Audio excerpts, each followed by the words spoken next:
নমস্কার বন্ধুরা, আমি রণদীপ। হিস্ট্রি দর্পণ এডুকেশনাল চ্যানেলে তোমাদের সকলকে আবারও স্বাগত।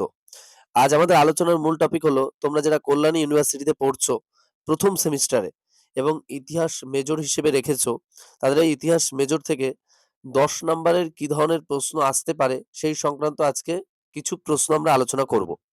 দেখো, তোমাদের প্রথমেই বলি, তোমাদের কলেজে যে পদ্ধতিতে পরীক্ষাটা হয় সেটা হলো, কিছু কিছু ক্ষেত্রে এমন হয়ে যায় যে 5 নম্বরের প্রশ্ন কিন্তু 10 নম্বরে চলে আসে এবং 10 নম্বরের প্রশ্ন কিন্তু 5 নম্বরে চলে আসে। তাই সেক্ষেত্রে কিন্তু একদম সঠিকভাবে বলে দেওয়া যে এটাই 10 নম্বরে আসবেই, এরকম ভাবে কিন্তু কখনো সম্ভব হয় না। তাও আমরা একটা ধারণা তৈরি করতে পারি যে হ্যাঁ, এই প্রশ্নগুলো সম্ভবত 10-এ দিতে পারে। তার উপর ভিত্তি করে আমরা তোমাদের বেশ কিছু প্রথম সেমিস্টার মেজর যারা রয়েছে তাদের কিছু 10 নম্বরের ইম্পর্টেন্ট প্রশ্ন আজকে আলোচনা করে দিচ্ছি। পূর্বেই তাহলে বলে রাখি, তোমরা যারা নতুন আছো অবশ্যই চ্যানেলটিকে সাবস্ক্রাইব করে নোটিফিকেশন অন করে রাখবে, আর বন্ধু বান্ধবদের মাঝেও শেয়ার করতে ভুলবে না। আর তোমাদের যাদের পিডিএফ প্রয়োজন, অবশ্যই কিন্তু তারা আমাদের ডেসক্রিপশন বক্সে নাম্বার দেওয়া রয়েছে, সেখান থেকে তোমরা কিন্তু মেসেজ করে হোয়াটসঅ্যাপের মাধ্যমে পিডিএফ সংগ্রহ করতে পারো। একদম স্বল্প মূল্যে, একদম অল্প প্রশ্ন। শুধু তাই না, এর পাশাপাশি তোমরা বেঙ্গলি মাইনর একদম হাতে গোনা প্রশ্ন, ওর বাইরে কোনো প্রশ্ন আসবে না। যদি তার বাইরে কোনো প্রশ্ন আসে কিংবা যে পিডিএফ তোমরা সংগ্রহ করবে সেখান থেকে যদি কোনো প্রশ্ন কমন না পাও, তাহলে ডবল টাকা কিন্তু রিটার্ন করে দেওয়া হবে। দেখো, এরকম ভাবে তোমাদের কিন্তু কেউ কখনো বলতে পারবে না। শর্ট এবং বড সব প্রশ্ন থাকবে, কোনো অসুবিধা হবে না। যাদের মাইনর রাষ্ট্রবিজ্ঞান, মাইনর বেঙ্গলি অথবা মাইনর ইতিহাস প্রয়োজন হবে, অবশ্যই তোমরা কিন্তু স্ক্রিনে দেওয়া নম্বর অথবা ডেসক্রিপশনে দেওয়া নম্বরের মাধ্যমে তোমরা যোগাযোগ করতে পারো। তাহলে শুরু করা যাক আজকে কল্যাণী ইউনিভার্সিটির অধীনস্থ কলেজগুলির প্রথম সেমিস্টার হিস্ট্রি মেজরের 10 নম্বরের কিছু প্রশ্ন। প্রথম যে প্রশ্নটা আমরা আলোচনা করব, প্রথম প্রশ্নটা হলো, মগধের উত্থানে বিম্বিসারের ভূমিকা আলোচনা করো। নেক্সট যে প্রশ্নটা আমরা আলোচনা করব, নেক্সট নন্দ বংশের শ্রেষ্ঠ রাজা কে ছিলেন তার কৃতিত্ব আলোচনা করো। নেক্সট সিন্ধু সভ্যতার আবিষ্কার ও ভৌগোলিক কালসীমা নির্ণয় করো।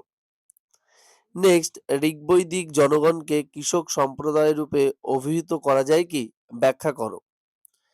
নেক্সট সিন্ধু সভ্যতার সামাজিক, অর্থনৈতিক, ধর্মীয়, রাজনৈতিক জীবন সম্পর্কে আলোচনা করো।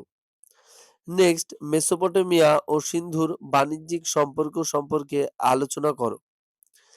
নেক্সট প্রাচীন ভারতের ইতিহাসের প্রত্নতাত্ত্বিক উপাদান সংক্ষেপে বর্ণনা করো।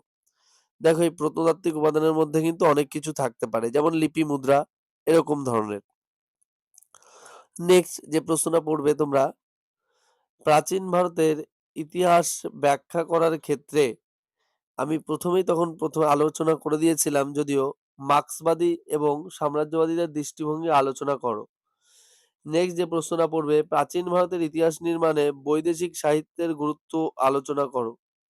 এই যে প্রশ্নগুলো তোমাদের আলোচনা করলাম, এছাড়াও আরেকটা প্রশ্ন যেটা রয়েছে, হরপ্পা সভ্যতার নগর পরিকল্পনা সম্পর্কে আলোচনা করো। এই প্রশ্নগুলো কিন্তু মোস্ট ইম্পর্টেন্ট। এই প্রশ্নগুলো তোমরা খুব ভালো করে পড়বে। এই প্রশ্নগুলো তোমরা যদি খুব ভালো করে করো, আশা করি 10 নম্বরের প্রশ্ন কিন্তু তোমাদের আর বাদবে না। তোমরা কিন্তু অধিকাংশ প্রশ্নই কিন্তু কমন পেয়ে যাবে। আর আবারও বলছি, যারা পিডিএফ সংগ্রহ করতে চাইছো, হিস্ট্রি মেজরের পাশাপাশি বেঙ্গলি মাইনর, হিস্ট্রি মাইনর এবং রাষ্ট্রবিজ্ঞান মাইনর, তারা কিন্তু অবশ্যই যোগাযোগ করতে পারো। একদম 100% কমন সহ পিডিএফ, কোনো বানানো নয় বা মিথ্যা প্রতিশ্রুতি নয়। তোমরা পিডিএফ হাতে নিলেই বুঝতে পারবে। আর একদম এত স্বল্প মূল্যে আর এত অল্প প্রশ্ন থাকবে, তোমাদের কেউ দিতে পারবে না।